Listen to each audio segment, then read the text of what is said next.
What's up, good people? Mark Holmes here, and as always, I want to thank you all for watching, commenting, subscribing, and being part of the Joe Blue Sports Report. Without you guys, as well as you ladies, you know that this literally does not work. So I got working down here, got my working stuff done, getting ready to head back up the road. Tonight we'll do our live stream at 9 o'clock. Normally it would have been yesterday. All my troubles seem so far away. But yesterday was Valentine's Day, and you got to spend time with mama. We ain't trying to be in the doghouse here. If mama ain't happy, ain't nobody happy, and we all know that's to be a fact. So I'm sitting here thinking, and maybe this will be a topic for discussion for tonight. We have 21 free agents. 21 free agents. And as we sit here at this moment, we're $21 million over the cap. So that says you can't sign nobody. In fact, you got to get some more cash. Well, the good news is we've actually already gotten some more cash. And that is off of Dak Prescott's contract, okay? It just hasn't hit the numbers yet, the exact final amount. It's somewhere between $15 and $16 million with the triggers that they put into the contract. This is the one thing that the Cowboys usually do pretty good for the most part, is putting in triggers and contracts to go ahead and change what the cap number hit will be with the players. We did this with Tony Romo, DeMarcus Lawrence, and all those. Not DeMarcus Lawrence, DeMarcus Ware, and other players. You see a big number, Tyron Smith. Lord knows we've restructured that contract. It's about like as much as the sun comes up, like every day it seems. So they can get some money through there, and with Dax it's going to be 15, 16 million. So that only leaves us really about 6 million. We really don't know who they're targeting before free agency. We don't know if they're going to follow the path of what they did with Amari Cooper.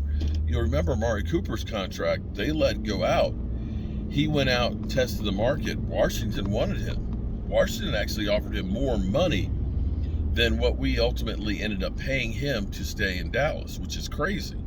So we don't know if this is going to be the Cowboys basically saying, y'all go out, get your deal, and come back to us, and we'll beat it to certain players. Some players we know they're not coming back. They're not coming back. With Ty Nsekhe, I do not believe there's any way, anyhow, that Ty Nsekhe is coming back to the Dallas Cowboys. I think Van Der Esch is going to be one, and Connor Williams, guys that we don't believe that they'll re-sign. We've got ones like Gallimore that we hear that the Cowboys are targeting and wanting to bring him back. My concern is, I have no problem with bringing him back, is we don't know when he is going to be ready to be back. So many times we're told, they'll be done, they'll be back. Being back and being 100% are two different things. We've seen guys back.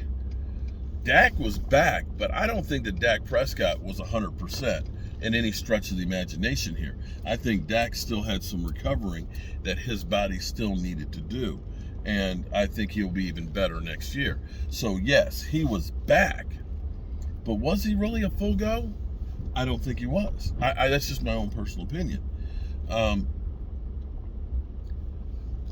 With Michael Gallup having an ACL surgery this past week, I don't think that he's going to be back and be ready to start the season. And there is still a curve of when you get back where you're not quite 100%. I'm going to go pump some gas and I'll be right. Just hold on. So you have to wonder if making that move is going to be a great move or not, because again, he's coming back from an ACL, and I don't think he's going to be 100% ready to start the season. Amari Cooper, you look in, the Cowboys, that's the one that kind of put him on blast, as well as Kellen Moore, that he needs to get the ball. And when you pay a guy that kind of money, as they put it, you expect to have results.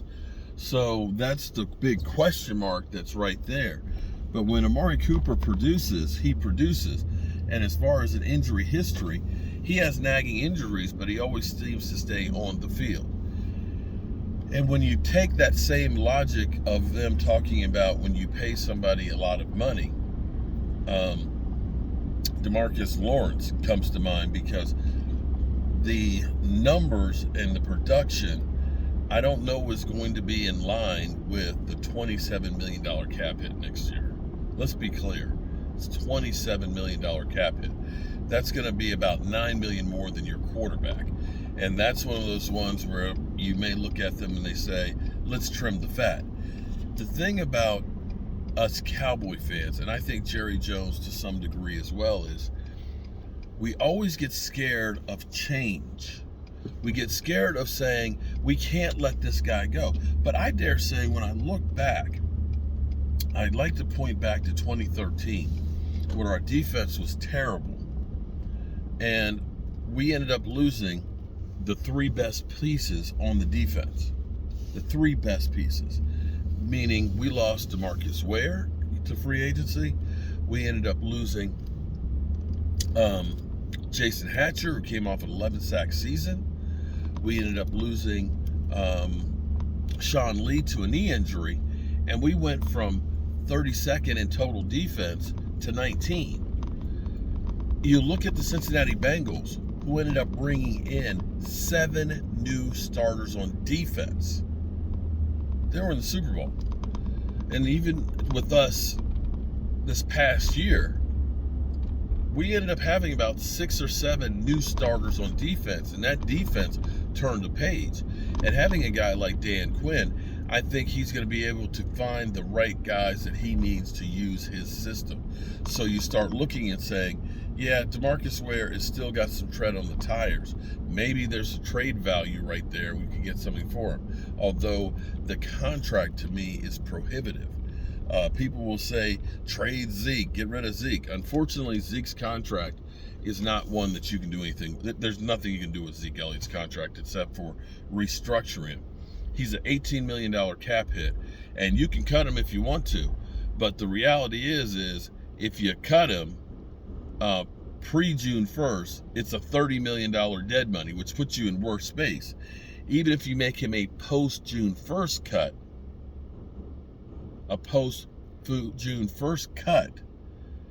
it's still going to cost you his salary, $18 million. So Zeke's coming back. There's no ifs, ands about. That's the one I can guarantee you of, that Zeke Elliott is coming back. But then you've got guys like Randy Gregory, and you look at him and say he doesn't have a lot of, wear on the tires.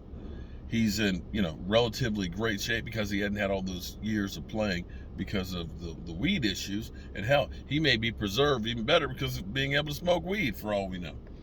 But you still look at a guy with his talents right now, you're looking at a $12 to $15 million cap hit. That's still a pretty decent hit. And then you've got somebody like Dalton Schultz. Dalton Schultz had the second most amount of receptions for the Cowboys this past year at tight end. But some people will say he's not a game-changing tight end. True. But unfortunately, we can't fix everything at one time. Then you've got guys, and you look and say, well, Brent Urban. Do you want to bring Brent back? He was playing great. The run defense was doing better until he ended up getting hurt. He's a cheap option to bring back, and a guy that I might say, yeah, I want to bring him back. So, there are other people in the mix, from the Carlos Watkins, from the Keanu Neal, the Jaron Kearse. You got to bring back Jaron Kearse. He was a hell of a find. And so we have to figure out, who are these guys that will be coming back? I wish I had the answers for you, but don't know. But these are all decisions that have to be made in the next month. So with that being said, I'm going to get ready to get my butt up the road and get back to the man cave. Hopefully I get back in time to go ahead and handle some business. I'm Mark Holmes, and I'll see you soon. Peace.